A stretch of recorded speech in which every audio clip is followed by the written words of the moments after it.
आप लोगों को इलेक्ट्रिक डाइपोल के कारण तीनों केस में इलेक्ट्रिक इंटेंसिटी का एक्सप्रेशन निकालना बताया था और उसमें बताया था कि ये क्वेश्चन इम्पोर्टेंट भी है। और अब आज चूँकि इस पर ज़्यादा बोला नहीं जा सकता है, क्लास में ज़्यादा बोलता है भी, लेकिन इसमें टू द पॉइंट ही बोलना पड़ता है। तो अब क्या है कि एक्सप्रेशन और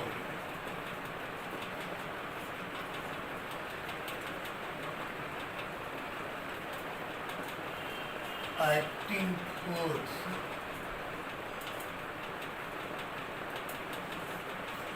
and torque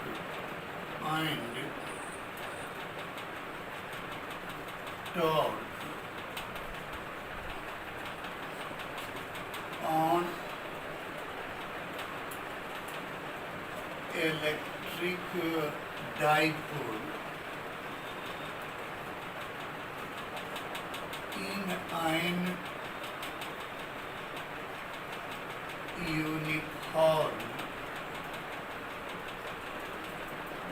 इलेक्ट्रिक फील्ड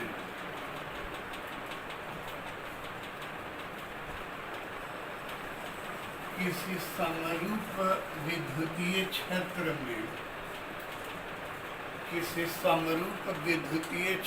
में किसी डाइपोल को ले जाएं तो उस डाइपोल पर क्रियाशील बल और टॉर्क बल आघूर्ण का व्यंजक सिंपल है।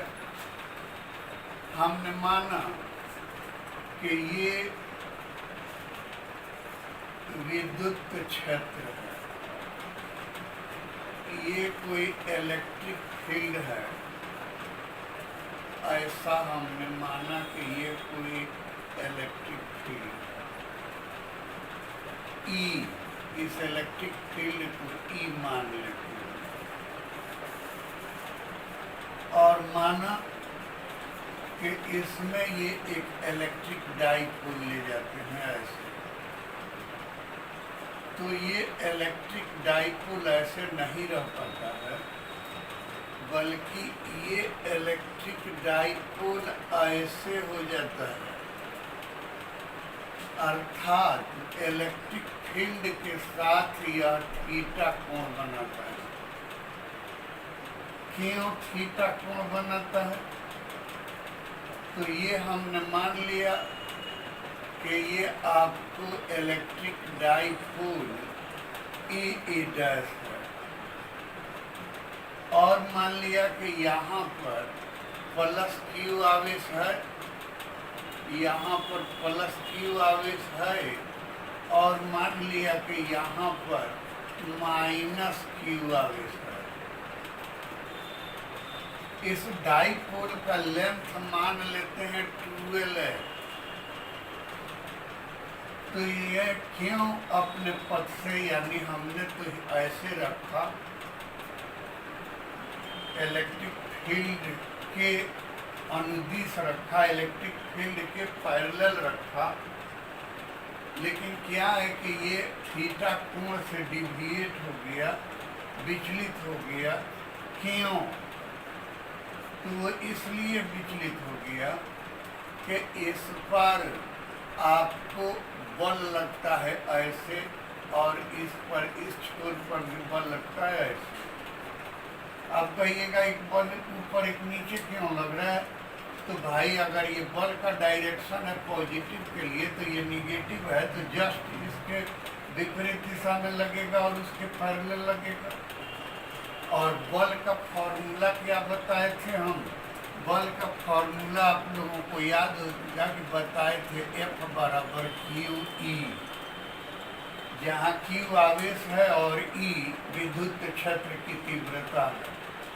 तो इस पर बल लग गया क्यू ई, और इस पर भी बल लग गया क्यू ई, ये दोनों बल आप देख रहे हैं कि आपस में बराबर हैं, दिशा में विपरीत हैं और दोनों बल एक दूसरे के समानांतर है। देख सकते हैं, अगर इस रेखा को नीचे की ओर बढ़ावें ऐसे, इस रेखा को ऊपर की बढ़ावें ऐसे, तो दोनों एक दूसरे के पैरेलल हो जाएंगे। पैरेलल हो जाएंगे तो इसका मतलब QE बल युग्म हो गया, कॉपुल हो गया, अर्थात इस पर लगने वाला बल F बराबर हो गया QE, और वो क्या है कि ये QE और QE इस पर लगने वाला कॉपुल हो गया। इसी कॉपुल की आघूर्ण के कारण, टॉर्क के कारण ये थीटा कोण से विचलित होकर स्थिर हो जाता है। तो अब क्या है कि इसको हमने आगे की ओर बढ़ाया और इस रेखा को भी आगे की ओर बढ़ाया, तो क्या है कि एक ट्रायंगल बन जा रहा है। वो ट्रायंगल क्या बन जा रहा है? तो APA' बन जा रहा है, और ये एंगल तो आपस में बराबर होंगे, यानी ये एंगल थीटा हो जाता है। अगर इस पर क्रियाशील टॉर्क को हम ये टाउ मान लें, तो ये टाउ बराबर हो जाएगा कितना?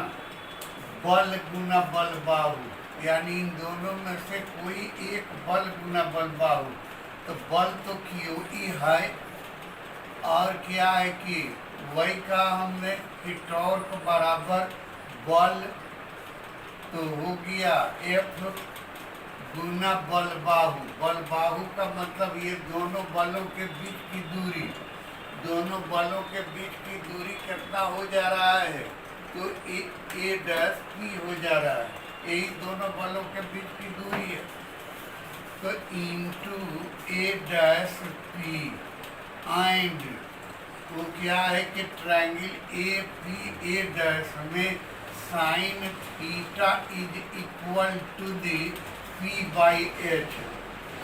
तो P तो हो गया आपको A' और H हो गया AA', A' बटा AA', imply that sine theta बराबर A'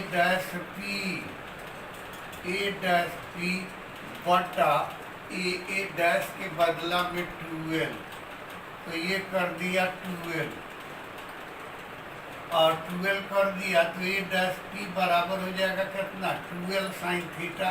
लिखिए देते हैं, इम्प्लाई दैट A' बराबर 12 इंटू साइन थीटा।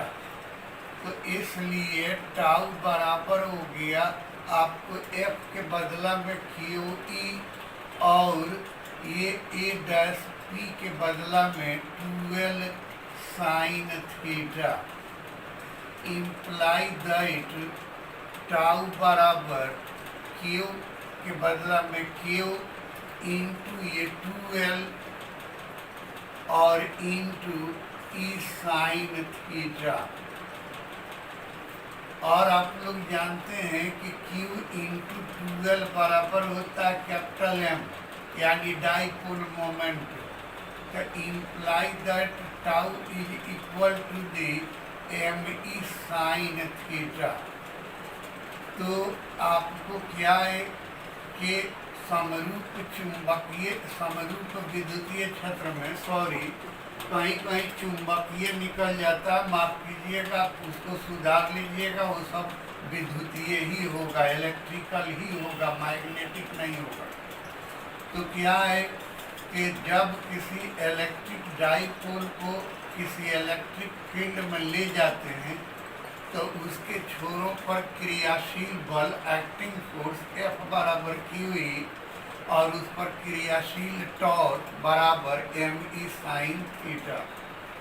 और यदि इसको आप वेक्टर पर देखें, तो वेक्टर में आपने क्या कहा हुआ था कि A क्रॉस B बराबर होता है AB sine theta.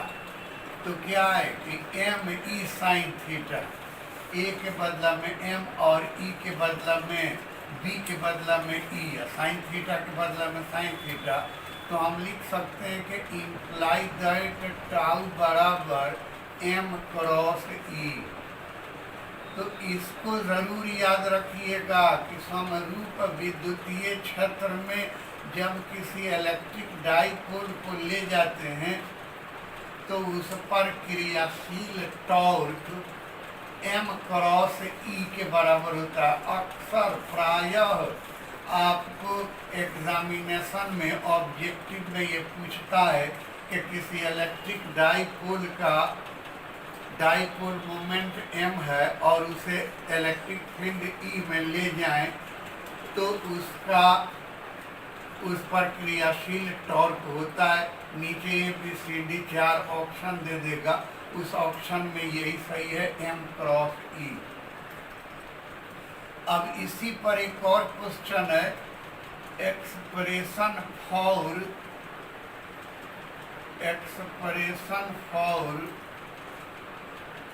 Potential energy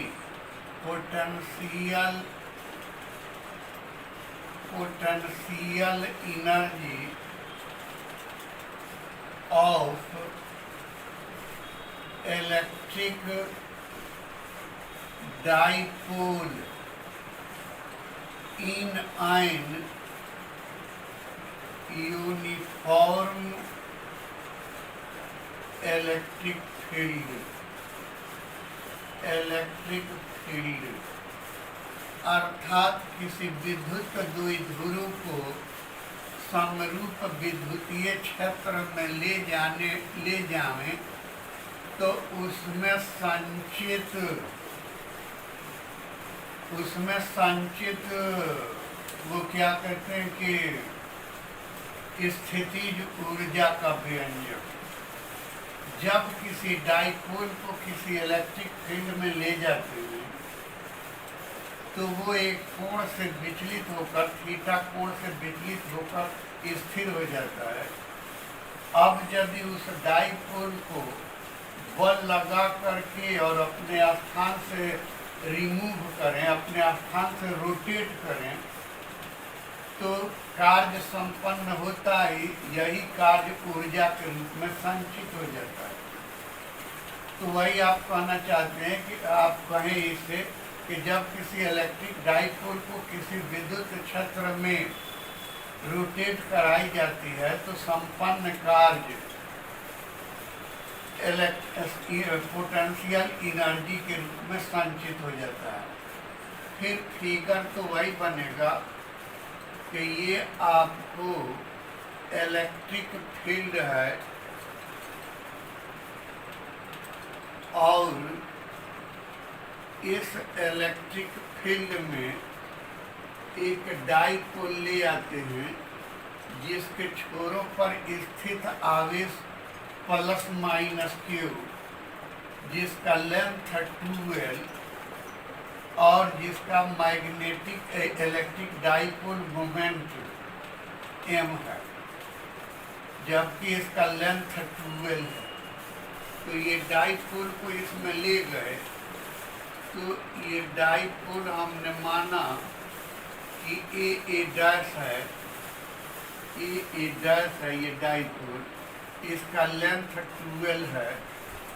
ये इस पर टॉर्क तो क्रियाशील हो ही जाएगा, ये वाला टॉर्क जो निकाले हैं तो ये टॉर्क क्रियाशील हो गया, जिसके वजह से ये थीटा कोण से विचलित होकर स्थिर हो जाता है।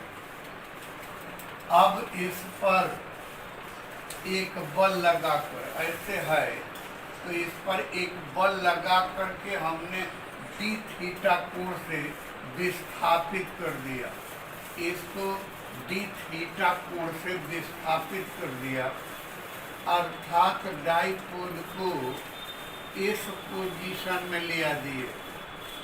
इस पोजीशन, यही डाइपोल है ए डैश, इसको डिस्प्लेस करके बी डैश अवस्था में हम ले आए, बी डैश अवस्था में ले आए और ये कोण बना डी थीटा। और ए से बी तक रोटेट करने में संपन्न कार्य वर्क डन, संपन्न कार्य हमने मान लिया कि वो क्या है कि संपन्न कार्य डी ओमेगा है। तो डी ओमेगा, तो कार्य निकालना है आपको। तो ये तो रोटेशनल मोशन है, और जिस तरह से साधारण फिजिक्स में आपको आता है कि वर्क बराबर फोर्स गुना डिस्प्लेसमेंट, इसी तरह से 11th के मोमेंट ऑफ इनर्शिया में यानी कि रोटेशनल डायनेमिक्स में बताया था कि वर्क बराबर होता है टॉर्क इनटू एंगुलर डिस्प्लेसमेंट। तो टॉर्क तो टाउ है जो निकाल दिया हमने, एंगुलर डिस्प्लेसमेंट डी थीटा हो गया। एंड वो क्या है कि टाउ बराबर है कितना, M E sine theta, M E sine theta. तो अब क्या हो गया कि imply that d omega is equal to M E sine theta d theta, imply that integration d omega यानी कुल कार्य टोटल वर्क निकालते हैं तो d omega is equal to M E integration sine theta d theta.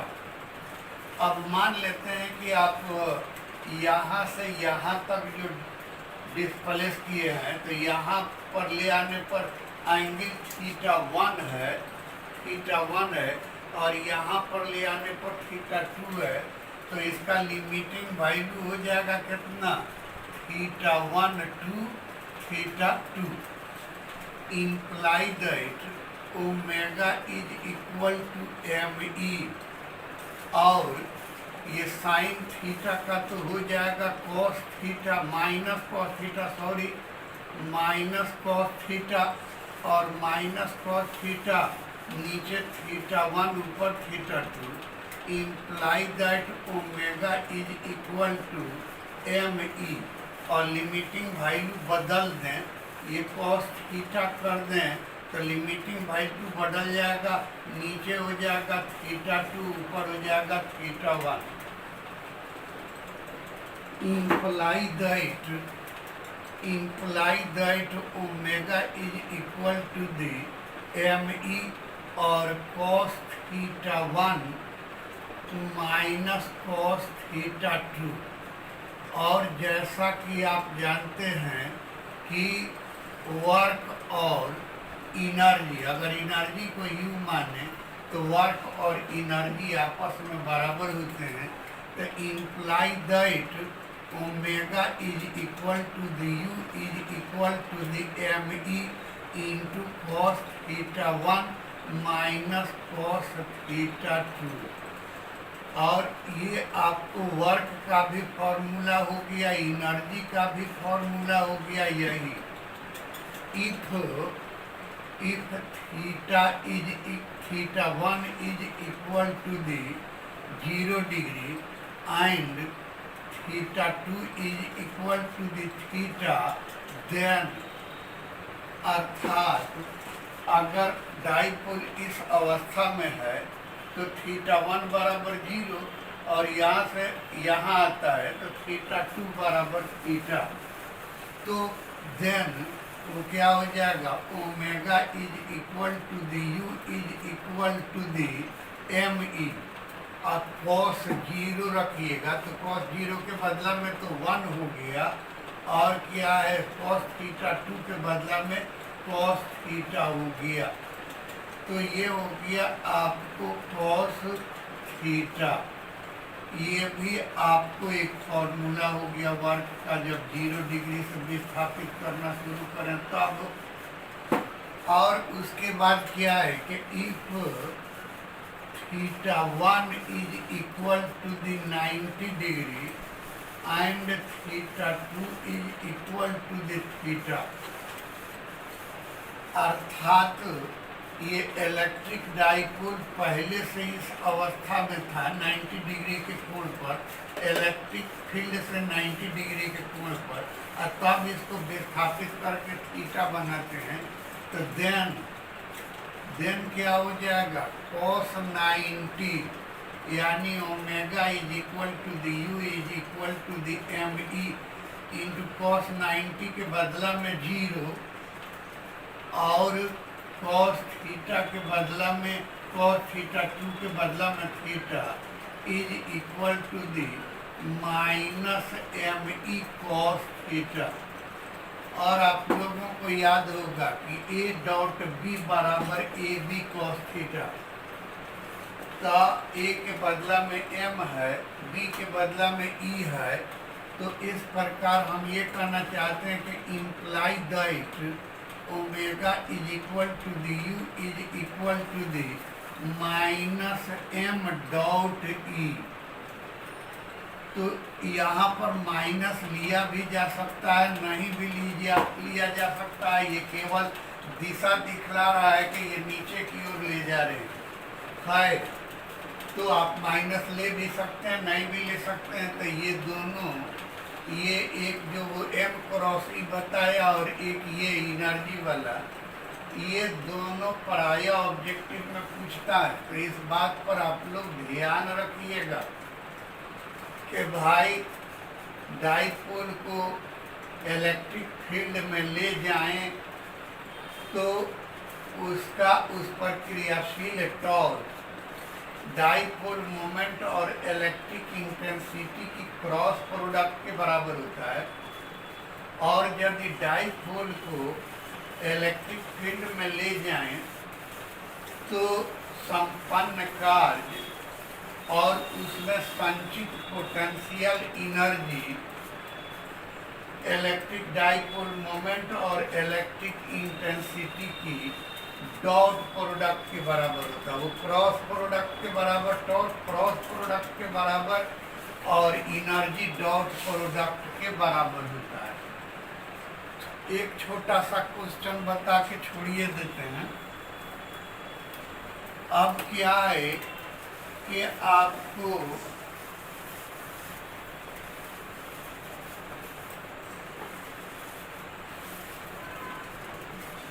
Electric potential energy, electric potential energy,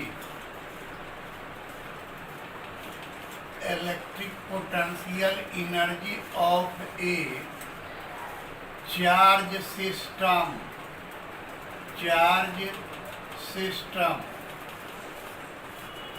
आवेशों के किसी तंत्र की विद्युत स्थितिज ऊर्जा, किसी चार्ज सिस्टम को बनाने में किसी आवेश को, किसी आवेश को अनंत से किसी दूसरे आवेश के समीप लाकर चार्ज सिस्टम बनाने में जो कार्य करना पड़ता है, वही कार्य इस चार्ज सिस्टम में स्थितिज ऊर्जा के रूप में, पोटेंशियल एनर्जी के रूप में स्टोर हो जाता है, संचित हो जाता है। तो हमने माना कि ये पॉइंट ए पर कोई चार्ज Q1 दिया गया है और यहाँ से R दूरी पर कोई पॉइंट ए है, जबकि इन्फिनिटी पॉइंट पर, अनंत पर कोई आवेश Q2 है। इस आवेश को Q2 से, इस आवेश को अनंत से यहाँ तक यानी Q2 को A डैश तक लाने में जो कार्य संपन्न होता है, यही कार्य इलेक्ट्रिक पोटेंशियल एनर्जी के रूप में संचित हो जाता है। यदि यहाँ पर इलेक्ट्रिक पोटेंशियल भी हो तो V is equal to the 1/4 pi epsilon 0 into वो क्या है कि Q2 बटा Q1/R। ये पोटेंशियल का फॉर्मूला है, अभी बताए नहीं है, लेकिन आपको अगला दिन यानी कल बताएंगे। तो याद रखिएगा कि वो कूलम्ब बल होता है 1/4 पाई एप्सिलॉन 0 इंटू Q बटा Q1 Q2 बटा R²। ई बराबर होता है 1/4 पाई एप्सिलॉन 0 इंटू Q बटा R²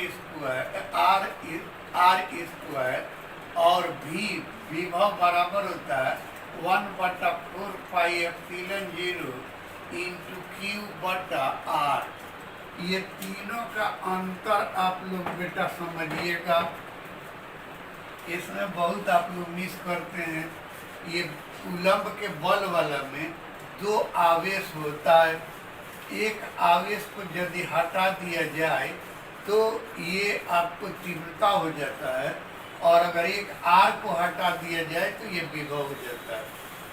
तो क्या है कि V बराबर 1/4 पाई एप्सिलॉन 0 इंटू Q1/R, अर्थात यूनिट पॉजिटिव चार्ज को अनंत से बिंदु डैश तक लाने में संपन्न कार्य V बराबर 1/4 pi epsilon 0 Q1/R। Unit charge को तो 5 कूलम्ब आवेश को लाने में संपन्न कार्य, तो इसमें 5 से गुना कर देंगे। तो Q2 आवेश को लाने में संपन्न कार्य, तो Q2 से गुना कर देंगे। तो ये विभव नहीं रह जाएगा, कार्य हो जाएगा, और कार्य हो जाएगा का मतलब ऊर्जा हो जाएगा। तो अगर संपन्न कार्य यहाँ से यूनिट पॉजिटिव चार्ज को A डैश तक लाने में संपन्न कार्य या संचित ऊर्जा ओमेगा हो, तो ओमेगा बराबर U बराबर हो जाएगा 1/4 pi epsilon 0 into Q1 Q2/R। यही एनर्जी का फॉर्मूला हो गया। ये आपको एनर्जी का फॉर्मूला हो गया, यानी इसका कोई ज़रूरत नहीं है। इस सिस्टम ए डैश चार्ज सिस्टम ए डैश को बनाने पर जो इसमें एनर्जी स्टोर होगा वो energy 1/4 pi epsilon 0 into Q1 Q2/R होगा। अब एक और चीज़, हालांकि ये कई जगह आने वाला है, लेकिन आज ही बता देते हैं, इलेक्ट्रॉन वोल्ट। तो याद रखिए, इसको हम लोग EV से निरूपित करते हैं, छोटा EV से, इलेक्ट्रॉन वोल्ट। ये एनर्जी का यूनिट है, जिस तरह से जूल एनर्जी का यूनिट है, अर्ग एनर्जी का यूनिट है, उसी तरह से इलेक्ट्रॉन वोल्ट भी एनर्जी का यूनिट है। लेकिन ये यूनिट एनर्जी का सबसे छोटा यूनिट, सबसे छोटा इलेक्ट्रॉन वोल्ट ऊर्जा का सबसे छोटा यूनिट है। और इसका परिभाषा कैसे करते हैं कि ये पॉइंट A दिया गया है, ये पॉइंट A डैश दिया गया है, और दोनों पॉइंट के बीच का विभवांतर पोटेंशियल डिफरेंस 1 वोल्ट है। और इसमें एक इलेक्ट्रॉन ले आवें तो इस इलेक्ट्रॉन में गति आता है, यानी इलेक्ट्रॉन एक्सीलरेट होता है, और एक्सीलरेट होता है तो इसमें ऊर्जा स्टोर होता है। उसी ऊर्जा को एक इलेक्ट्रॉन वोल्ट बोलते हैं। अर्थात संक्षेप में कहना चाहते हैं कि एक इलेक्ट्रॉन वोल्ट विभवांतर के अधीन एक्सीलरेट इलेक्ट्रोड में संचित ऊर्जा, स्टोर्ड ऊर्जा को एक इलेक्ट्रॉन वोल्ट माना जाता है। अर्थात 1 इलेक्ट्रॉन वोल्ट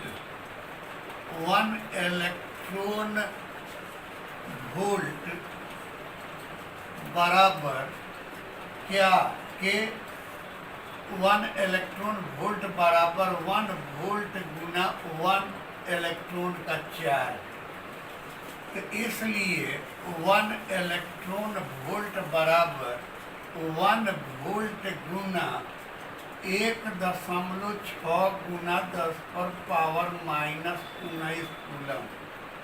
अब वोल्ट गुना कूलम जूल, इसलिए 1 इलेक्ट्रॉन वोल्ट बराबर 1.6 गुना 10 पर पावर -19 जूल। बड़ा आसान है इसको याद रखना। ऑब्जेक्टिव में दे भी दे कि 1 इलेक्ट्रॉन वोल्ट बराबर होता है 4 ऑप्शन दे दे, तो इलेक्ट्रॉन का चार्ज तो आप लोगों को याद है। बस यही याद रखिए कि इलेक्ट्रॉन का चार्ज पूछता है तो कूलम लिखते हैं, और इलेक्ट्रॉन वोल्ट पूछता है तो उसी बतवा को 1.6 गुना 10 पर पावर -19 कूलम हटा के जूल लिख देंगे, बस हो जाएगा। आज इतना ही रहने दीजिए। आजकल कॉलेज में ज़्यादा काम है इसलिए थक जा रहे हैं, इसलिए कल नहीं बताए, उसी के बदला में आज इस वक्त बता रही हूँ।